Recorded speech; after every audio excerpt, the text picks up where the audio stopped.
Definitely. Hello, welcome.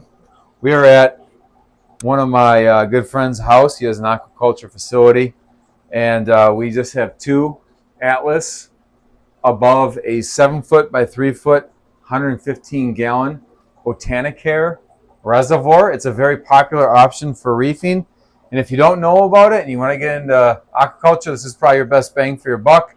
You can see what Austin did here. He's got a nice cradle frame, setting it up. So if you want to take notes, hit up Austin, Cream City Corals on Instagram. But this is his tank. This is real salt water. As you can see, there's fish in there. Mm-hmm. And what we're going to do is we have both of these set at 240 watts. So this is the maximum wattage.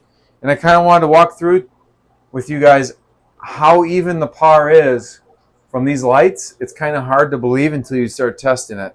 So what I'm going to do is the Botanicare has these squares. We're going to go in the middle of the square, and we're going to show you the par numbers. All right. So in the farthest square, 344 par.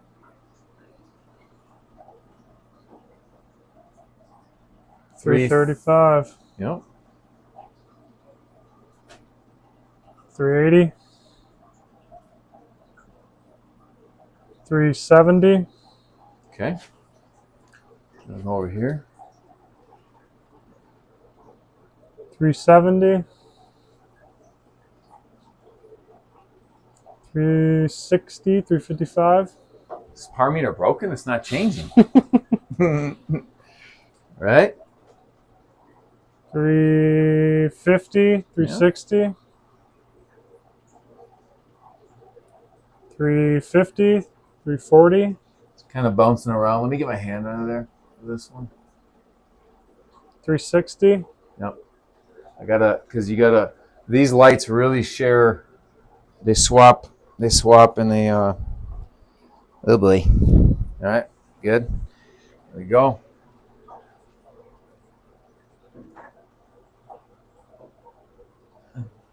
$370. Okay. 350. 360. Now we're going to kind of go over here where there would be a square. I'm getting about 300, 305. Yep. And over here. About 320-ish, 315.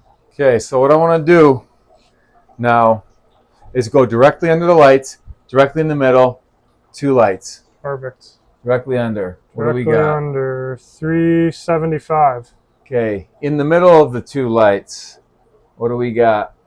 390. And under this light? There you go. 390, 388, 380. All right. So I think the gist is you have a lot of light, but here's what we're really kind of do some stuff. Let's do a little mind-blowing. Let's do an edge test over here. Outer edge of a 3-foot tank, 345. Let's go on this side. How are we doing there? 340. 345. Okay. Let's go in the farthest corners of the tank. How about that? Let's just do that. Good. Let's do this. Okay, I'm going to get her orientated. Okay. Corner, 285, 280. So you could be literally growing monopora in your corners if you're flat. Let's go over by the fishies. Sorry, guys. How you doing? 260, 245. Literally, I think the fish are blocking the sensor. They are. All right. This is not the greatest. All right, now give it a whirl. 260. Okay. So this is on the 240-watt setting, 2 Atlas. This retails for $1,000, lighting your entire 7-foot by 3-foot Botanicare. Now, let me ask you, you're an SPS aficionado. Is that enough to grow SPS successfully? For sure. I think it's impressive how just uniform everything is. Like it's amazing. Like with two lights this high up, like it's super impressive how uniform it is.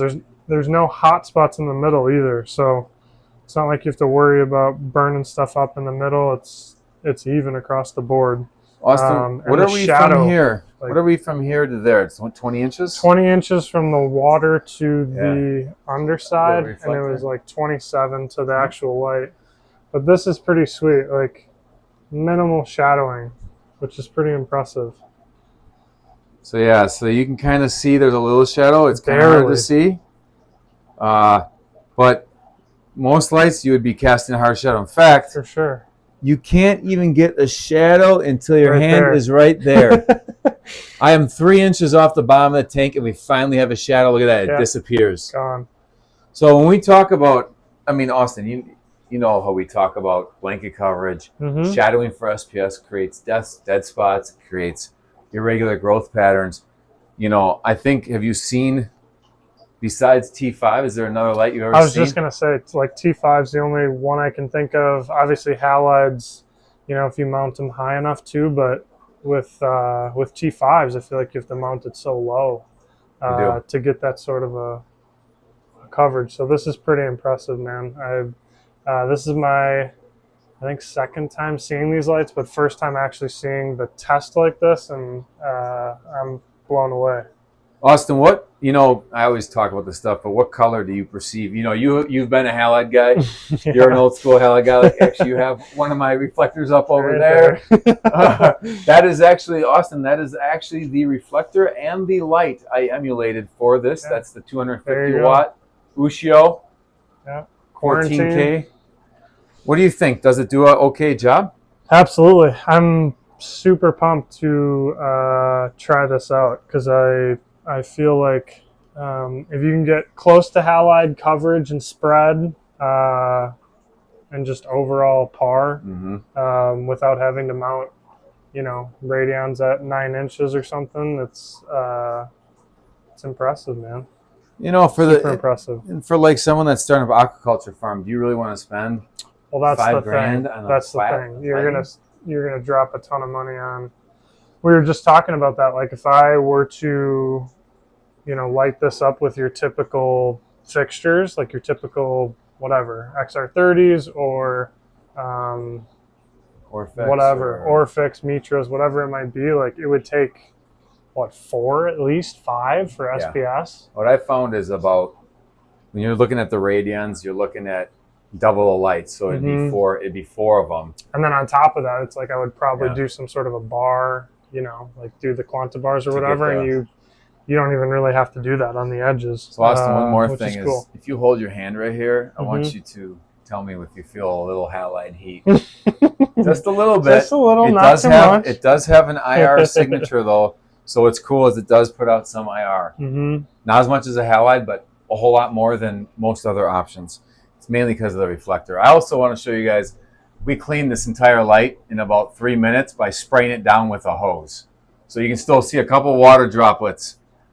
Fully gasketed design. We did take these end caps off so we can change the wattage. So we took that off, but that's gasketed. And yeah, so I think this ends the test at 240. We'll probably come back at you with a couple lower options in case you want to do torches or some LPS. Yeah.